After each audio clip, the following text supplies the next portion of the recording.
اچھا تمہاری وہ کنسٹرکشن کہاں تک پہنچی؟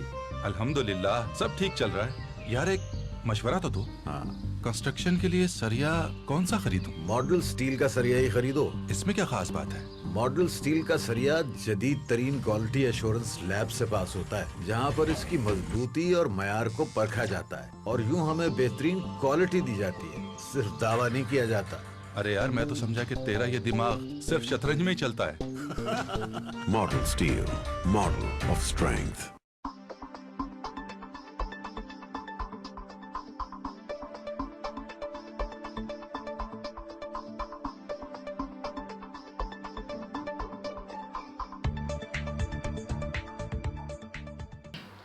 السلام علیکم ناظرین، میں ہوں شاہد میاں، پروگرام خوابوں سے طبیب تک کے اس سفر میں بلیو ان پاکستان کے ساتھ.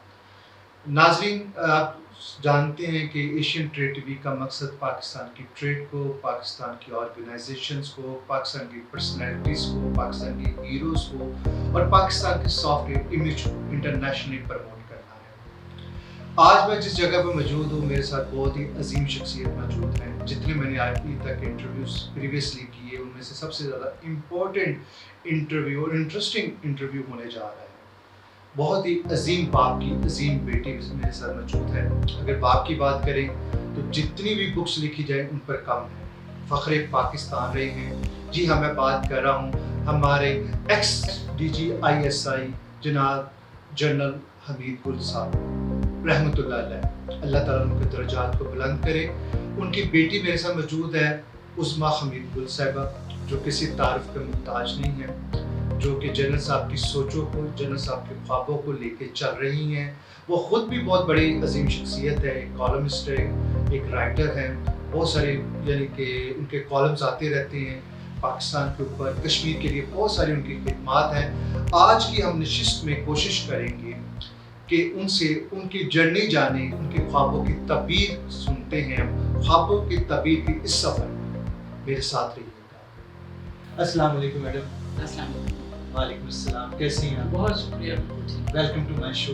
بہت شکریہ. میں کوشش کر رہا تھا آپ کو انٹروڈکشن کرانے سے پہلے، یقین مانیے میرے پاس وہ ورڈز نہیں تھے کہ میں، کیونکہ اتنی بڑی چیزیں ہیں. اگر جنرل صاحب کی بات کریں تو جنرل صاحب بھی اپنی ایک اس زمانے کی بہت بڑی شخصیت تھی، نہیں ہے بھی، اور آنے والے لوگوں کے لیے ایک مسئلہ رہا ہوں. میرے تو پرسنلی میرے آئیڈیل تھے بہت زیادہ. قسمت نے بہت تھوڑا ٹائم دیا ہے، ادروائز میں ان کو بھی کور کرتا. اس کے بعد جنرل صاحب کے آپ کے روم میں مجھے جنرل صاحب کی وہ بہت ساری چیزیں یاد آ رہی ہیں. میں تھوڑا سا کوشش کر رہا ہوں آج اسی جرنی کو جاننے کی، کیونکہ آپ کا بچپن بھی جنرل صاحب کے ساتھ گزرا، اسی گھرانے میں گزرا. آپ کی پرورش میں بھی بہت ساری چیزیں تھیں اور آپ بہت قریب تھی ان کی، اور آخر تک قریب رہی ہے. اور ابھی آپ کی والدہ کا بھی کچھ عرصہ پہلے انتقال ہوا ہے، آپ بہت قریب رہے ہوئے دونوں.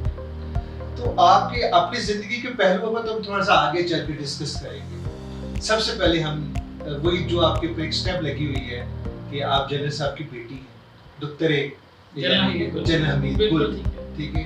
ان کے آگے اور بھی بہت سارے ٹائٹل ہیں، ٹھیک ہے، سب جانتے ہیں، ٹھیک ہے، الحمدللہ، ٹھیک ہے، فخر پاکستان. ٹھیک ہے. تو آپ مجھے بتائیے تھوڑی سی بچپن کی کچھ باتیں بتائیے، کچھ یادیں بتائیے جنرل صاحب کی، جو لوگوں کو، آنے والے جو نیو کمرز ہیں ان کو پتہ ہو کہ ہمارے ہیروز کیا ہیں، کیا تھے، ان سے کیا سیکھنا ہے، ان کی خدمات کیا تھی، آپ کے ساتھ کیسے تھے وہ لوگ گھر میں.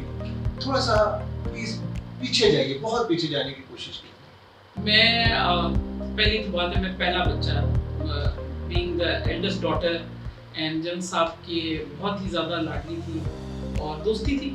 جنرل صاحب کی سب سے بڑی خوبی یہ تھی کہ وہ ہم سے دوستی کر لیتے تھے، اور انہوں نے ہم سب سے اس لیے دوستی کی کہ وہ بات جو والدین زور زبردستی سے اپنے بچوں کو سمجھائیں، وہ بھی ایک طریقہ ہے، مگر یہ کہ اس کا زیادہ اثر ہوتا ہے اگر آپ بچوں سے پیار سے بات کریں، ایک دوستانہ ماحول میں، ایک کانفیڈنس بلڈنگ کر کے.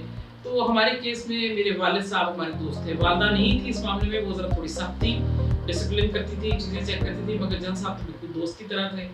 ذرا بڑی ہوئی تو صبح مجھے واک پہ لے جاتے تھے، اور باہر لان میں کہ ننگے پیر شبنم پہ واک کرو، آنکھیں اچھی ہوئیں گی اور پھر نظر اچھی ہوتی ہے. پھر لے کے جاتے تھے واک پہ، اور پھر سوال جیسے ٹین ایج ہوتا ہے، بہت زیادہ دماغ میں سوالات آتے تھے.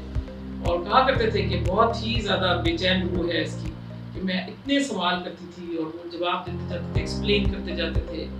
بہت ایسا ٹائم میں نے اپنے والد صاحب کے ساتھ گزارا ہے کہ جس سے میں یہ کہتی ہوں کہ میری پوری شخصیت سازی جو ہوئی اس وجہ سے ہوئی کہ میرے ذہن میں جو سوالات تھے، جو کویسچن، جو میں چیزیں سمجھنا چاہتی تھی، وہ ساری کلیئرٹی آ گئی. اور نہ صرف یہ کہ یہ پروسیس چلتا رہا میری ینگ ایج سے، اب مطلب میری ان کی ڈیتھ تک اب بھی کوئی سوال ہوتا تھا، ذہن میں کوئی چیز بات آتی تھی تو میں فوراً ان کو فون کرتی تھی یا موقع دیکھتی تھی کہ جب وہ تھکے ہوئے بیٹھے ہوئے کہیں اور تھوڑی دیر ریسٹ کر لیا، اس کے بعد کہ موقع کے مطابق ان سے پھر آہستہ سے وہ سبجیکٹ چھیڑا اور پھر وہ گھنٹہ گھنٹہ بولتے تھے، بتاتے تھے پورا بیک گراؤنڈ. الحمدللہ میں یہ سمجھتی ہوں، میں نے اپنے بچوں کے ساتھ یہ کیا کہ دوستانہ ماحول میں ڈسپلن کا، بالکل میں ڈسپلن کا بھی احساس کرتی ہوں. یہ نہیں کہ اپنی حد کراس کریں، مگر اس طرح ان کو پورا موقع دیتی ہوں کہ اگر ان کو بات کرنا چاہیں، کچھ کہنا چاہیں، کویسچنز اینی سبجیکٹ، ریلیجن پہ ہے، جہاد پہ ہے، میں کیسے تیار ہوتی ہوں،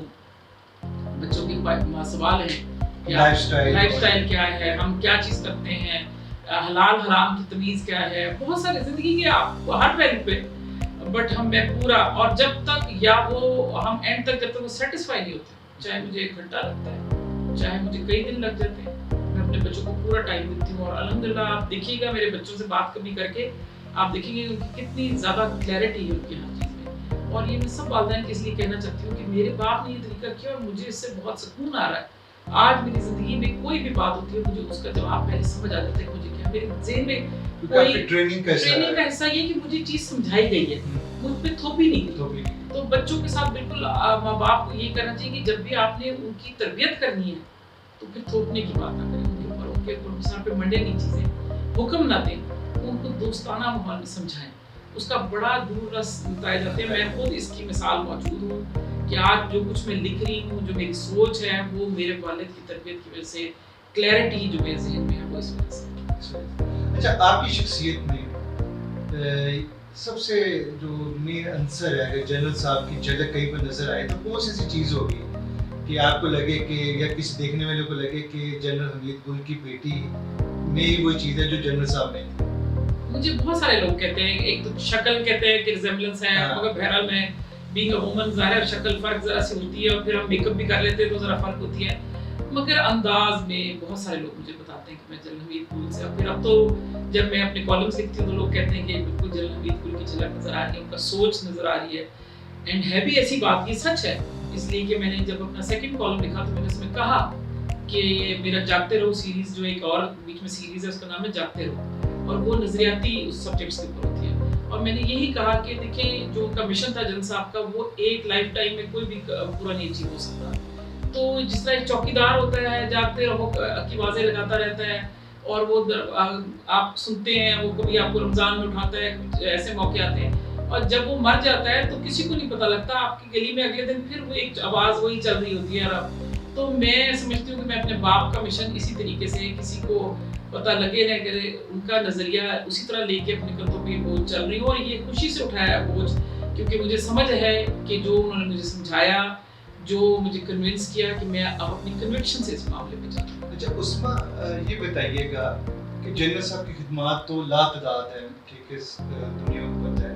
نئے آنے والے جو ہے نا، جو آج کل پولیٹیکل سائنس کے اسٹوڈنٹ بھی ہیں، جو یعنی کہ ڈفرینٹ چیزوں کو ڈفرینٹ انداز سے بھی دیکھتے ہیں، ملک کی سیاست کو بھی، ان کے لیے ضروری ہے کہ یہ بتانا کہ جنرل صاحب کی خدمات کیا ہے. یہ دیکھیے ان کی خدمات کی تو اگر آپ ویسے اگر ہم کرنا چاہیں تو پھر تو ایک پوری مطلب کئی والیومز بن جائیں گے، والیومز بھر جائیں گے. مگر ایک بات آپ میں ساری چیز کو کہتے ہیں نا کہ دریا کو کوزے میں بند کرنا، تو وہ ضروری ہے کہ اس کو صرف ایک جملے میں کہہ دینا کافی ہوگا کہ وہ بہت پکے مسلمان اور پکے پاکستانی تھے، اور ان کو امت کا بہت درد تھا. تو اس لیے اس سے علاوہ کہنے کی کوئی ضرورت نہیں ہے، کیونکہ ایک سیز اٹ آل کہ میرے والد صاحب کی جو محبت تھی، ان کا عشق تھا پاکستان، اپنے دین سے بہت لگاؤ تھا. ان کو بات سمجھ تھی کہ اصل میں بات ایشو ہے کیا مسلمانوں کا. علامہ اقبال ان کو بہت سمجھ آتا تھا، ان کو یہ سارے فلسفے، یہ بات ان پہ کھل گئی تھی، راز کھل گیا تھا اللہ کا. تو اس لیے وہ ایک پکے مسلمان اچھا کشمیر کے لیے جنرل صاحب کی بہت ساری خدمات تھیں اور شاید وہی مشن آپ لے کے آگے چل رہی ہیں. آپ نے جیسے مشن کا بھی ذکر کیا تھا. نہیں ایسے نہیں ہے, میں آپ کو بتاتی ہوں اس کو تھوڑا سا ڈفرینٹ طریقے سے آپ سمجھیں. یہ میرا مشن تو نظریات, میرا مشن کشمیر, پاکستان, امت, یہ سب چیزیں اس میں شامل ہیں.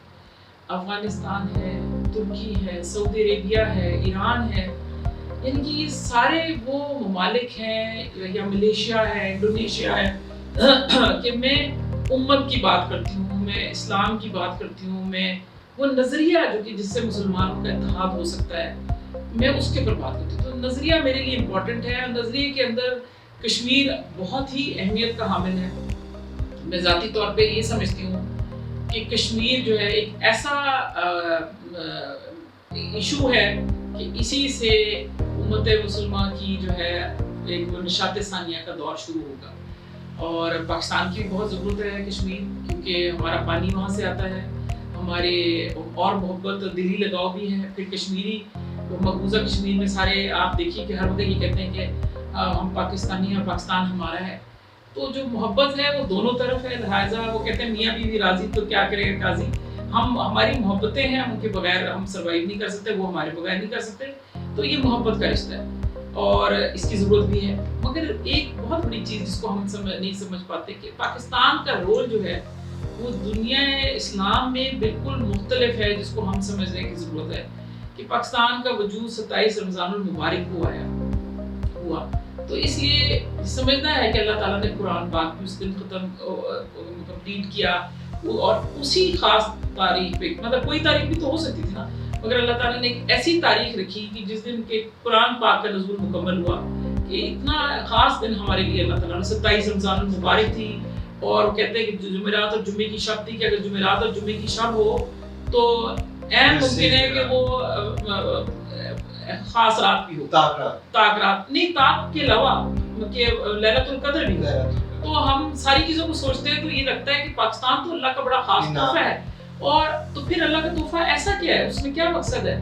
تو جو ایک پوری ایک اللہ کی مشیت اس میں پنہا ہے کہ یہ پاکستان کا یہ سب کچھ ہونا, کس آنا وجود میں ایک ناممکن سی سچویشن میں, اور پھر اس طریقے سے برے حالات میں قائم رہنا. اور آج تک دیکھ لیجیے کہ کتنی ہمارے خلاف سازشیں ہوتی ہیں, کہ ہمارے ہاں تو ایک بڑا کانسیپٹ ہے جہاں آپ جائیں ذرا لبرل قسم کے جو ہوتے ہوتے کہتے ہیں آپ کنسپیریسی تھیوری کی باتیں کرتے ہیں, but this is a fact.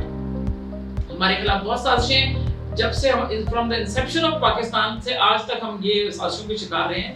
اور اگر چاہیں گے تو کبھی وقت آئے گا میں ایک کتاب بھی لکھوں, اس کے اوپر سوچنے بھی لکھوں کہ ہمارے پہ جو سازشیں ہوتی آئی ہیں ان کا کیا پہلو ہے, کیا چیزیں. تو یہ ساری چیزیں ہمارے لیے بتانے کے لیے کہ ایک بہت بڑا رول ہے پاکستان کے کا, کہ ایک اردو کا محاورہ ہے کہ کود کے پاؤں پالنے میں نظر آتے ہیں. کہ بچہ ہے پاؤں دیکھتے ہیں, ہم اسے بتاتے ہیں اس کا قد کیا ہوگا.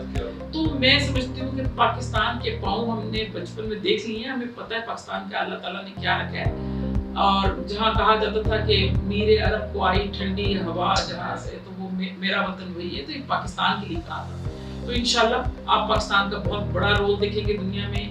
یہ بڑی عجیب بات ہے, کسی نے کبھی نہیں سوچی کہ پاکستان واحد مسلم نیوکلیر کنٹری ہے, کیسے ہو گیا.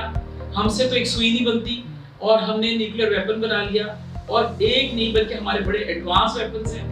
یہ سب اللہ تعالیٰ کی کوئی خاص ہمارے لیے ہے اس میں سوچ, اور انشاءاللہ یہ راز ہم پہ وقت کے ساتھ ہی کھلے گا. مگر پاکستان کا بہت بڑا فیوچر ہے, پاکستان کا بہت بڑا مسلم ورلڈ میں رول ہے. جی بالکل, اس میں کوئی شک کی گنجائش نہیں کہ پاکستان کا بہت بڑا فیوچر ہے. جی ناظرین, اس وقت ہمارے ساتھ موجود ہے عظمیٰ حمید صاحبہ. ہم اس ٹائم ایک شارٹ سا بریک ملتے ہیں, آفٹر شارٹ بریک. یہ صرف پاکستان کا قصور نہیں ہے, کشمیری قیادت کی تقسیم تھی آج سے پہلے. تو اس لیے ہم سارے اگر سچویشن کو سمجھے تو کشمیر کاز کے اوپر ہماری آج تک جو اسٹیٹڈ پالیسی ہے وہ کچھ اور ہے, اور ہمارے حکمرانوں کا رویہ بالکل کچھ اور ہے, اور نیت بالکل اس کے علاوہ ہے کہ وہ جی lip service and no result, zero effort and تمام چیزیں اور ہے. اور اوور دا ٹیبل کچھ اور بات ہے, انڈر دا ٹیبل کوئی اور ڈیلز ہوتی ہیں. اور اس کی زندہ مثال ہے کہ میں آپ کو بتاؤں کہ ویلکم بیک ناظرین. جی میرے ساتھ موجود ہے عظمیٰ حمید گل صاحبہ, جو کسی تعارف کے محتاج نہیں, جو کہ ہمارے ایکس جنرل حمید گل کی بیٹی ہیں, اور بڑی ہی شفقت کرنے والی اور بڑی پیار کرنے والی لیڈی ہے. جی اس میں یہ بتائیے گا، کشمیر بڑا ہاٹ ایشو ہے آپ کے ہماری یعنی کہ شہر جس کو ہم کہتے ہیں پاکستان کے شہر ہے. جنرل صاحب کا بھی اینڈ تک کشمیر کے اوپر بڑا واضح موقف تھا، بڑی فائٹ، پوری زندگی ان کی فائٹ کی تھی. بہت سارے مخالفین بھی تھے ان کے، باہر بھی اندر بھی ہر جگہ، آپ بہتر سمجھتی ہیں. اس کے بعد وہی اسٹینڈ آپ نے لیا کشمیر کے لیے. اسٹل آپ بہت ساری آرگنائزیشن کے لیے کام بھی کر رہی ہیں کشمیر کے اوپر. بالکل ایسے. خود مختار کشمیر، کچھ ہماری بات ہو رہی تھی اس کے اوپر انٹروڈیوس سے پہلے، تو وہ بھی بتائیے گا تھوڑا سا اس کے اوپر. اور یہ کشمیر کا جو ابھی سارا معاملہ چل رہا ہے، آپ کیا سمجھتی موجودہ گورنمنٹ کی جو ہماری خارجہ پالیسی ہے اور جو موجودہ گورنمنٹ کی پالیسی ہے، کیا وہ کشمیری امنگوں کے قریب تر ہے کہ نہیں؟ پلیز. دیکھیے سب سے پہلی بات تو میں اس کو بتاؤں سب سے کہ جی ہماری جو خارجہ پالیسی، جو اسٹیٹڈ پالیسی گورنمنٹ کی وہ اور جو عملاً ہو رہا ہے وہ دونوں میں فرق ہے. ڈفرینٹ ہے. ڈفرینٹ. جی ہاں. کیونکہ گورنمنٹ کی اسٹیٹڈ پالیسی تو 72-73 سال سے، اب 73 سال ہو گئے ماشاءاللہ پاکستان میں، تو 73 سال سے ہماری اسٹیٹڈ پالیسی تو وہی رہی ہے جو پہلے دن سے تھی. مگر اس کے باوجود جو عملاً ہم نے کیا، ہم نے ہماری ساری جتنی بھی کنزیکٹیو گورنمنٹس آتی رہی ہیں جو بھی ہوتا رہا، ان ساروں نے کشمیر کاز کے اوپر کمپرومائزز کیے. They were never serious about Kashmir. ان ساروں کا مطمع نظر صرف یہ تھا کہ longevity in power، کہ اپنا وقت گزارنا ہے، اپنی حکومت میں رہ جائیں، اپنا ٹائم نکال جائیں، کشمیر کو کیش کریں. اور کشمیر کیونکہ ایک بنیاد تھا جس کی بنیاد پہ ہمارے فوج کی رکھنی تھی، ہمارا نیوکلیئر کیپیبلٹی اس کی وجہ سے ہم نے ڈیولپ کی، تو وہ اور جنگیں ہم نے لڑی، مگر اس میں کبھی بھی سیریس نہیں ہم رہے. اور یہ بات میں یہ جب بہت سارے لوگ کہتے ہیں، بہت ساری باتیں کرتے ہیں، میں آپ کو بتاؤں کہ نہ ہمارے فوجی حکمران اس پہ سیریس رہے، نہ ہمارے سویلین حکمران سیریس رہے. ہر شخص نے کمپرومائز کیا اور کشمیر. اور میری بات کے لیے میں اپنا ایک ہی صرف لاجک دیتی ہوں کہ اگر کشمیر کاز میں کبھی ان میں سے کوئی بھی سیریس تھا تو آج تک مسئلہ کشمیر حل کیوں نہیں ہوا یا حل ہونے کی طرف کیوں نہیں گیا.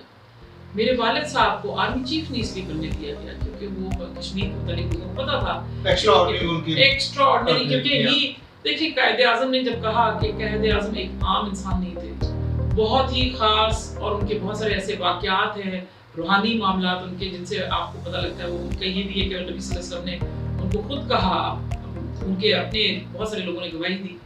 تو یہ ساری باتیں سمجھ آتا ہے کہ ان کی جو دماغ، ان کی سوچ، ان کا اپنا ایز اے وکالت میں جو ان کا کریکٹر تھا، جس طرح کام تھا، کہ بہت ہی غیر معمولی انسان تھے. اور انہوں نے جس قسم کی باتیں کی ہے وہ معمولی بات نہیں ہے کہ جب انہوں نے کہا کہ کشمیر پاکستان کی شہر ہے. اٹ واز ناٹ کہ کسی نے ایسے بات کی ہے جسٹ آف دا کف کہہ دیا، but it was a very serious thing. He understood اس کی امپلیکیشنز اور اس کی کیا کہ ہماری کیا پرابلمز ہیں اور اس کے ساتھ کیا ہوگا اگر ہم نے کشمیر اپنے ہاتھ سے کھو دیا.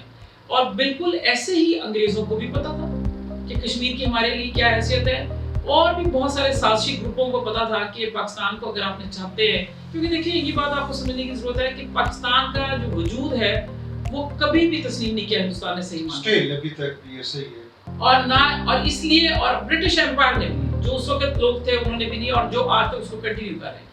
تو وہ بھی میں کبھی ثابت کروں گی، اگر آپ بات آگے پوچھیں گے تو میں بتا بھی دوں گی. تو مگر بات سمپل سی یہ کہ انہوں نے ایسا کام کیا کہ جب انہوں نے دیکھا کہ قائد اعظم اس لیول پہ لے گئے بات کو، and he is up the anti, ایک ایسے لیول پہ لے کے چلے گئے ہیں کہ جہاں واپسی ممکن نہیں ہے، تو انہوں نے پاکستان دے تو دیا مگر اس کے ہاتھ پیر ہر طرف سے کاٹنے کی کوشش کی، باندھنے کی کوشش کی، ہمارے فنڈز روک لیے، اور کشمیر جیسا ایک لکونہ بیچ میں ڈال دیا کہ جو ہمارے گلے میں ایک ایسی سچویشن ڈال دی کہ جس کو ہم نہ نکل سکتے ہیں نہ اگل سکتے ہیں. کیونکہ دیکھیں ہمارا سروائیول اور نہیں ان کی انا کا تو مسئلہ جو بھی ہوگا، میں تو ان کی پرواہ بھی نہیں کرتی کہ ان کے انا ہے، مگر جو ہمارے لیے سچویشن آ گئی کہ ہمارا سروائیول ان کے بغیر نہیں ہے، اور وہاں حالات ایسے کریٹ کیے گئے کہ باقاعدہ وہاں کشمیری قیادت کو بھی تقسیم کر دیا گیا.